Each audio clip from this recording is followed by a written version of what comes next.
Yun, hello guys, welcome ulit sa ating channel. So nandito po ulit tayo sa MacArthur Bridge para mag-update po muli na ang Pasig River Esplanade Phase 4.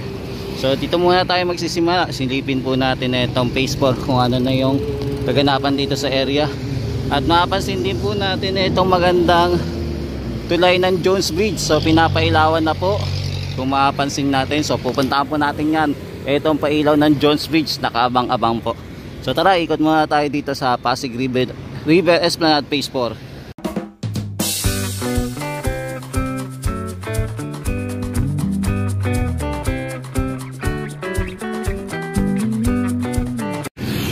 Yan, hello guys, so nandito na tayo sa Phase 4. Kung makapansin po natin, itong mga burak malapit po sa Phase 4. Kung makapansin nyo, no, ang kakapal na. Sana itong mga putik na to mabawasan po at matanggal dito sa gilid ng Ilog Pasig, para kahit paano naman po lumalim din naman po yung area ng Ilog Pasig.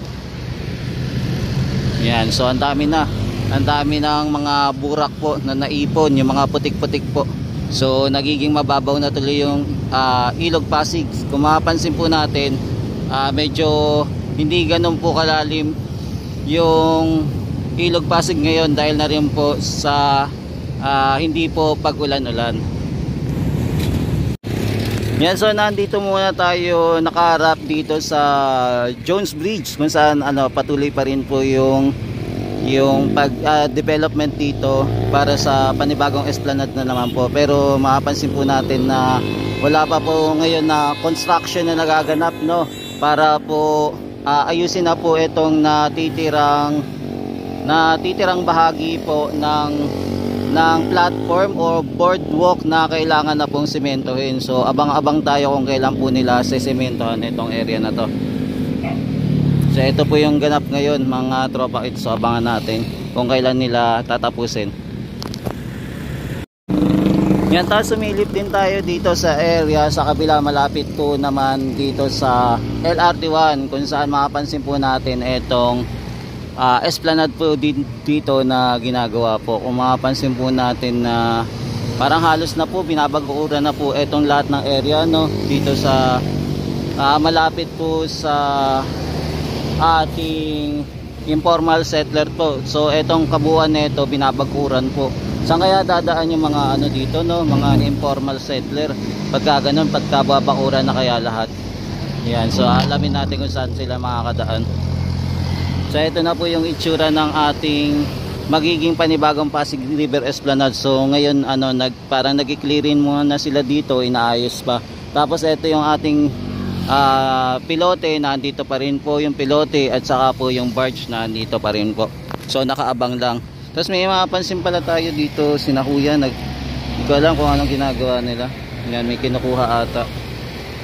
So yan. Tapos ito pa rin po yung natitira, siguro ito baka tatanggalin din po nila. So abangan natin kung kailan magaganap yung kaganapan dito sa Pasig River Esplanade para sa Phase 4 po. So abangan natin. Dito po malapit sa LRT. Ayan, LRT1 project. Yan, so ito muna yung natin na update. So punta naman po tayo doon sa Phase 1, Phase 2, Phase 3. So silipin naman natin kung ano yung kaganapan doon.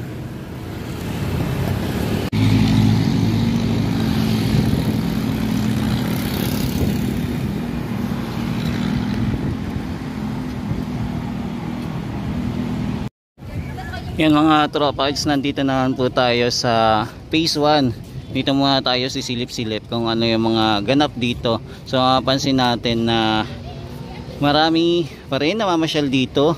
Then ang napapansin din natin yung pailaw dito sa may fountain, hindi pa po naayos. So abangan natin kung kailan nila ikakabit itong LED light dito malapit sa fountain. So abangan natin mga tropa. Tapos di kalayuan mga tropa, makikita din natin yung etong Jones Bridge na pinailawan na po. So ongoing testing pa rin po ata itong Jones Bridge na to. So iba-ibang kulay na lumalabas, di ba? Yung kagabi na nanood tayo, ang lumalabas na kulay lang po ay isa, pero ngayon iba-ibang ng kulay ang lumalabas. So maningning na, mala world class na po ang Jones Bridge dito sa malapit po sa Pasig River Esplanade. So tara, ikot pa tayo mga tropa at sa silip-silip pa tayo dito sa kaganapan dito sa Pasig River Esplanade. Yan, so dahil tagtuyo po ang ating Pasig River, ayan, mapapansin po natin yung dami ng basura na nandito malapit po sa ating Esplanade. So ayan, sana mahukay pa tong mga anong to, no? Mga sobra-sobra ng lupa na to. Sana mahukay. Ayan, sana magkaroon po ng dredging kasi ang pangit tignan na tagtuyo ngayon yung Pasig River, pero may mapapansin po tayo na puro putik-putik po. Ayan, so ito yung request natin na sana po magawa ng paraan ng ating government official na linisin itong madumi at madugyot na Pasig River na sobrang dami na po ng basura. Yan, tinesting na din po nila yung curtain, fountain. So tinesting na din po nila. Ayan. So malamig-lamig po yan na nagpapausap po. Ayan. So ayan, inopen po nila ngayon. So tinesting po nila.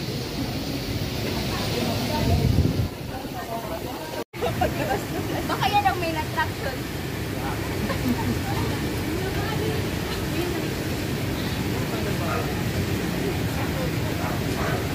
Yan, tapos yung spotlight din natin naka-open din naman. So ito po, ayan o, lumalabas po yung pausok. Yan, kung mapapansin nyo, panalong-panalo na po yung Jones Bridge, no? Ang daming effects na po itong Jones Bridge.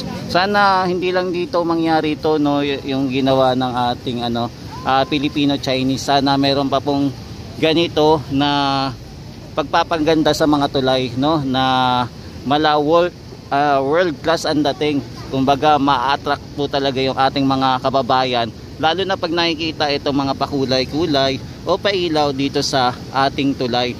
Tapos meron pa tayong makikita parang paging, no, yung misty pag. Ayan, dito sa may Jones Bridge. So ang ganda tignan, guys. So ang request na lang natin ito na sana matanggal itong boom trash kasi nagiging salagabal din. At naiipon din po yung ating mga basura dito. Sa hoping matanggal para hindi po nakikita na halata yung basura dito. Yan, so ito po yung kaganapan ngayon.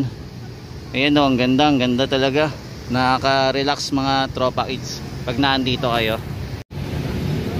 Yan, mukhang wala tayong nakikita ngayon na mga mascot, no? Mukhang yung mga mascot natin ay pahinga muna. At wala ngayon dito. Ayan, mukhang pahinga.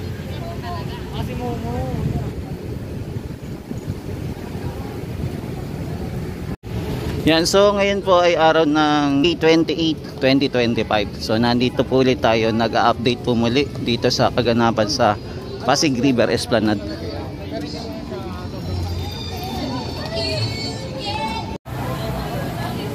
Yan, tapos nandito naman tayo sa sentro.